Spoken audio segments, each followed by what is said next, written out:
Hey guys, I wanted to show you my automatic downfeed addition to the Grizzly Mill. This is a G0759 and it also applies to the G0704 mill.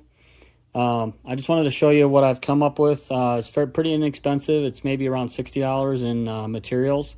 So let me show you it. Over here is a NEMA 17 stepper motor.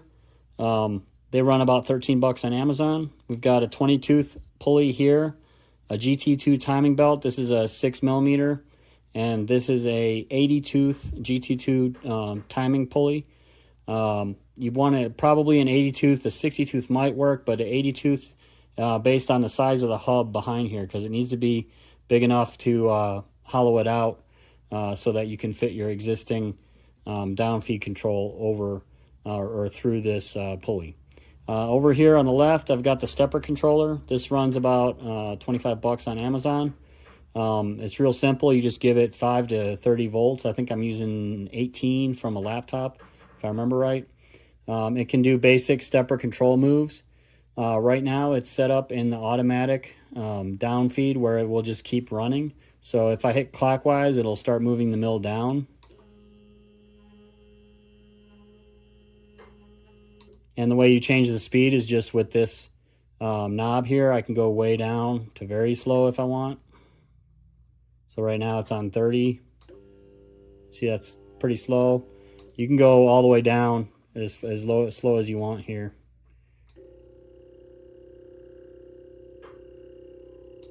One thing with this pulley is it almost covers the 0 button, but it doesn't quite cover it. So I can still hit it. Let me move it back up. The two speeds are independent, so the up feed can be a different speed than the down feed. And they're all adjustable on the fly. To stop it, you just hit the button again. One thing that I kind of like about this, these are pretty weak components. If you crash it or something, this belt will just start slipping.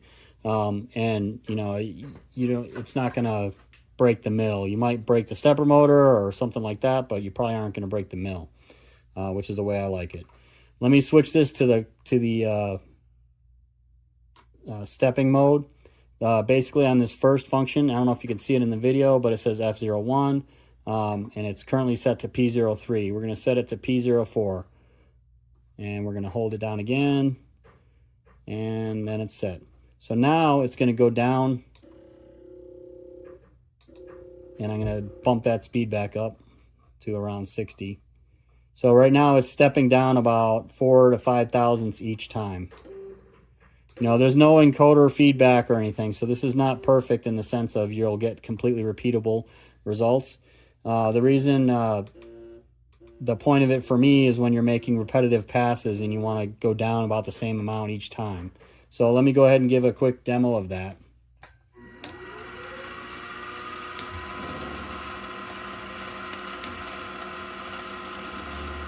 So that's 0. I'm going to go down and then lock the spindle, do a pass.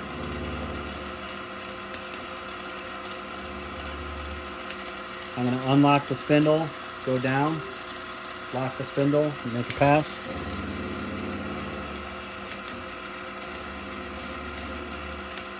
Unlock the spindle, go down, make a pass.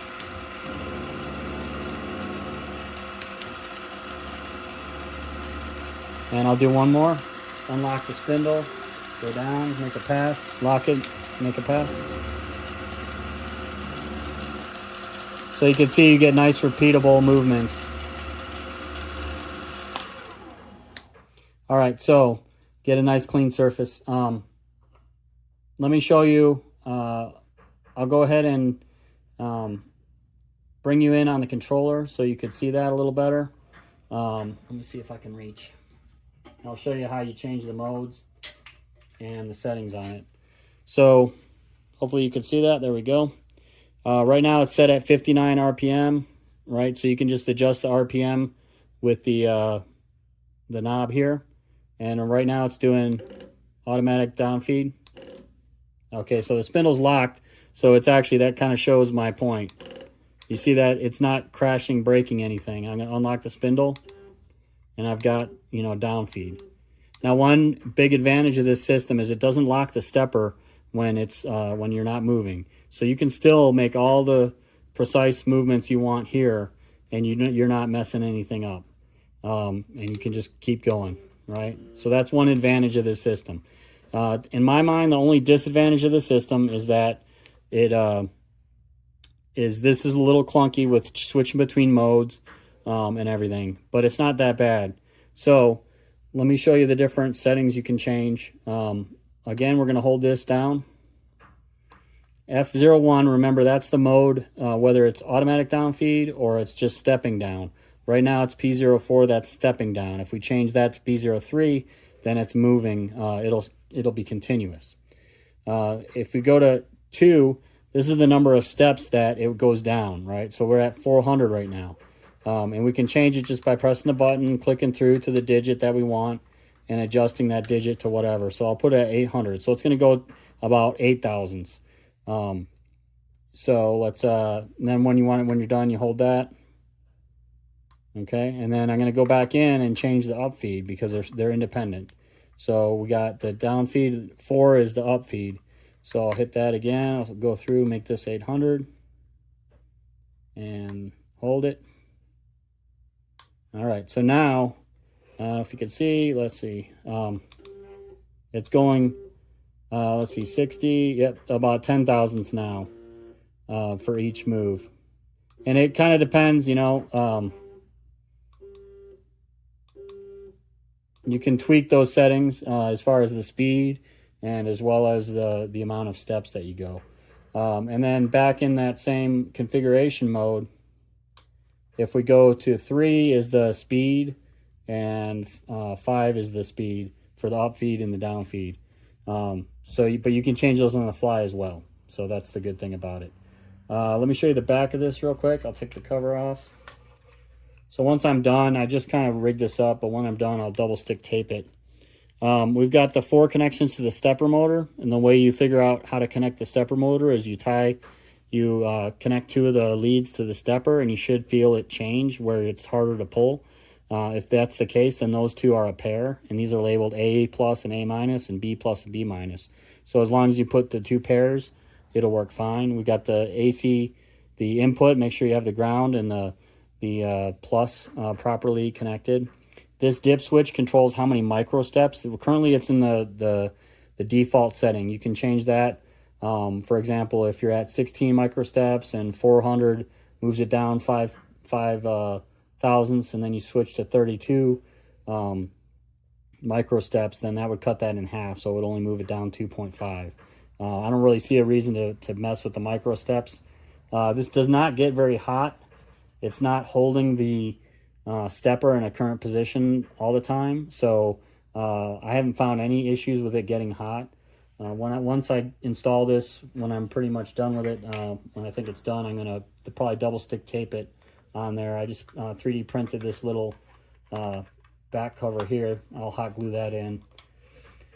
And I got this little magnet to keep that in place so it doesn't get tangled. Let me exit out of that.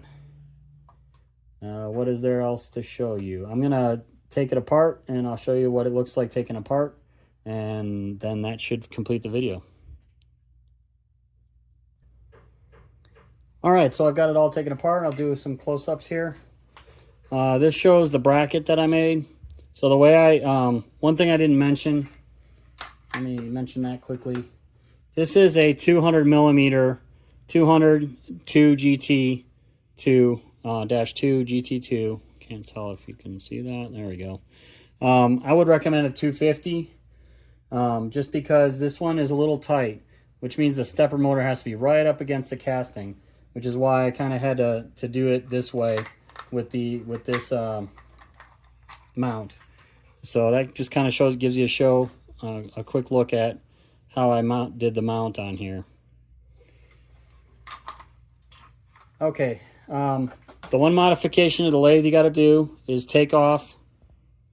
You have to take off the adjusting the division ring. Sorry, it keeps. And I had to turn this down, right? How much you have to turn down, you can kind of see there. I don't know, it's maybe a 1/16 of an inch I took off. I turned it down so that when I turned the hole in this pulley, I had enough meat left, right? If I didn't turn that down and I bored this out, it would not be enough. There would not be enough meat. Of course, you still have to be able to put this back on. So where the set screw is, I drilled a hole. You see how that lines up? All right, so I can put the set screw in when it's on there. If you didn't do that, then you wouldn't be able to put the set screw in. So those are the modifications I did. Let me take you into the side here real quick. You can see that I drilled 2 holes here and tapped them 1/4 20, which let me mount that bracket. Those are pretty much all the modifications. I did make this little 3D printed cover that goes on top of this pulley. It needs to be refined. It vibrates right now. I need to make it tighter so it doesn't vibrate when things move. Trying to think if there's anything else. So just the way this goes together. Oh, I also, because of that 0 button being right there, I turned this side down a little bit. If you plan better than I did, you probably don't have to. You could actually turn this side down a little bit so it pushes further away from the 0 button here. So the way I assemble this is I go ahead and put the set screw in and put it all the way in. Then I put the over pulley on top there, and I back that set screw back out so that I can get this on the shaft. And you got to kind of get it lined up here.